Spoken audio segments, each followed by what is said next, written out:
So I'm a fragrance addict, yeah, I confess. I absolutely love fragrances and I use a ton of different fragrances throughout the course of a month. And on some days I can use up to like 8 different kinds of fragrances. Yes, that's crazy. But I usually hover around maybe 2 to 4 fragrances every single day. So I use a ton of different fragrances, but here are some that I've been leaning towards a bit more than the rest. So without further ado, let's do this.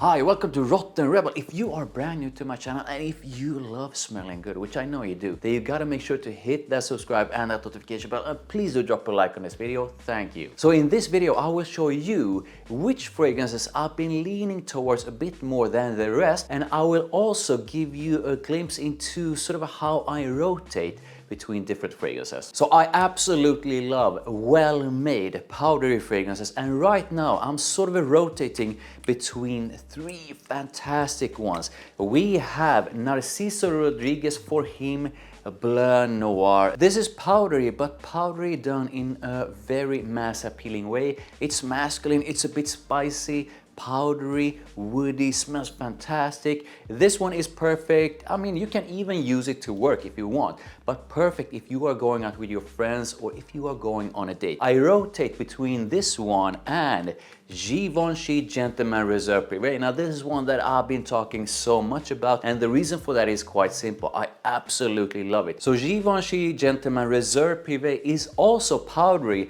but the powdery side of it is actually a bit different if you compare it to BLEU Noir Parfum.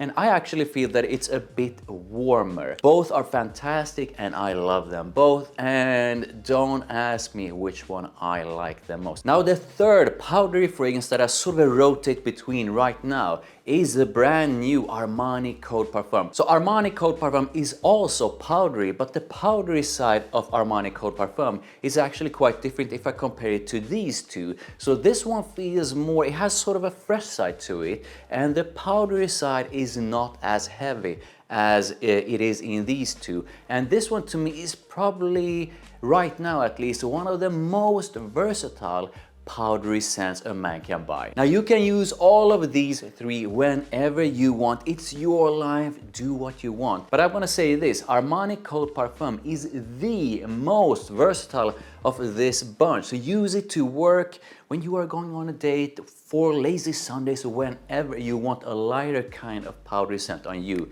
These 2 are perfect when you are going on a date. So I almost always have a Jean Paul Gaultier fragrance in my rotation. I absolutely love that sort of a sexy, flirty and fun vibe that they usually have in their fragrances. And the one I sort of almost always reach for is Le Male Parfum. But right now I am using a fragrance that I absolutely love, but that I've sort of been neglecting for a few months, and that is Jean Paul Gaultier Ultra Male. Ultra Male to me is this amazing mix of pear and vanilla, and it's a fantastic scent. Now for some reason people associate this one with clubbing, and I'm gonna say that. Use this one to work if you want to. No one will be offended. It's such a mass appealing kind of scent. Definitely use it if you are going on a date, especially if you know that your date absolutely loves sweet scents. This is a pretty damn unique pear and vanilla blend that smells absolutely gorgeous. Next up we have a beast, and it's so damn good that is part of my Fragrances for Life collection. I'm gonna link to that video above, so make sure you check it out. This is DIOR Sauvage Elixir. I absolutely love this scent. This is masculine, sandalwood, lavender and a bit of vetiver, and it's insanely good. It's a beast mode. This one is a room filler, and it's an attention grabber that truly pulls in the compliments. I absolutely love this one. Now I have talked so much about this one, so all I'm gonna say is this: try it out. My subscribers know that I'm a leather freak, and if you did not know that, then it's time for you to hit that subscribe. So I absolutely love the scent of leather, and one of my Fragrances for Life is Tom Ford's Ombre Leather. Now this is the one I usually reach for, but I'm rotating between this one and a few others. One of them is Philippe PLEIN's No Limit. This one I think is quite overlooked. It feels like most guys have not tried it, but I think it's a fantastic release, and I believe I paid like 50 or 60 bucks for this one. This to me is basically like a gourmandy kind of leather, and it's a fantastic scent. Sure, the bottle looks like this, but the scent, the juice itself is fantastic. Now, another one that I sort of rotate between is MEMO Paris Italian leather. This is a room filler, and it's basically MEMO's kind of leather with vanilla, and it's super sexy. This one pulls in the compliments, highly recommended. The next leather that I sort of rotate between is Parfums de Marly's Cohuyan.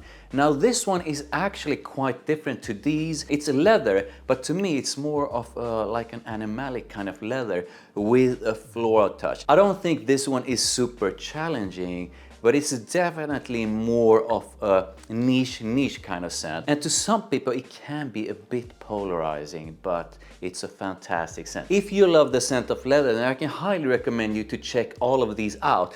But I'm gonna say this, Tom Ford's Ombre leather together with Philippe Klein's are probably the most mass appealing ones. MEMO's Italian leather is a crazy compliment getter, so this one is very easy to wear and like as well. The one that is a bit more challenging is Parfums de Marly's Cohuyan. Only try it if you know that you love the scent of leather and really want something a bit different but with leather. So about a year ago I discovered Paco Rabanne's PACO collection, and I really enjoyed my first few fragrances. And I believe it was earlier this year that I ended up buying Paco Rabanne's Major Me. Now this one blew me away with its focus on incense, a bit of oud, a bit of patchouli, cherry. Oh my god. So you basically have cherry, so a bit of fruity sweetness together with a bit of patchouli, oud and incense, and this is incense done the right way. Trust me, it smells absolutely fantastic. This one to me is a head turner. It's probably one of my absolute favorites, even though I have a lot of favorites within the PACO collection. It's probably at the top. I need to do a comparison between all of them. Major Me is a unique head turner. If you love the notes and want something that, at least to me, will really make you smell different in a good way, then I highly suggest you to try this one out. So I've been a fan of Initio even before I started this channel, and one of my latest purchases is Initio's Addictive Vibration. So this is basically a floral with the sweet side with a prominent dose of honey, and this one is it's so unique. It's so unique. Guys, I said this so many times before, do not be afraid of florals, and especially this one. This thing right here turns heads because people are not used to this kind of beauty. Highly recommended. I absolutely love it. So I've always enjoyed Tom Ford's Noir Extreme, but for some reason I have not used it that much lately. But that's sort of a change when I bought the brand new Tom Ford Noir Extreme Parfum. This is warm, spicy and sweet with a coffee note, and it smells absolutely fantastic in a very mass appealing way. Now the new one to me has a bit of what this one has. So it has that coffee, but it's definitely not as sweet, and it has leather in it, which actually makes it a bit different. So there are some similarities to them, but this one I'm gonna say is maybe less mass appealing, but a bit sort of a darker and edgier. I really enjoy both, and I've been rotating between these two quite a bit lately. Last but not least is a fragrance that was released a few years ago, and I liked it from the beginning, but it was not until recently that I absolutely fell head over heels in love with it. This is Parfums de Marly's Calan. So this is basically super spicy, woody with a bit of sweetness to it, and that sweetness is crazy sexy. Now this is a scent that to some guys is a bit polarizing, but not to women. Women absolutely love it. But when it comes to guys, they either seem to love it or absolutely hate it. And I understand why it is polarizing kind of scent, because it took me years to warm up to it and to finally buy it. But now it's one of my absolute favorite scents. Make sure you check out the videos over there. Oh yes, oh yes. Please do drop a like on this video. Thank you. I really do appreciate it. Make sure you hit that notification bell. Make sure you subscribe right now. And please do share if you tried any of these fragrances. I absolutely love them. And I'll see you in the next one. Bye.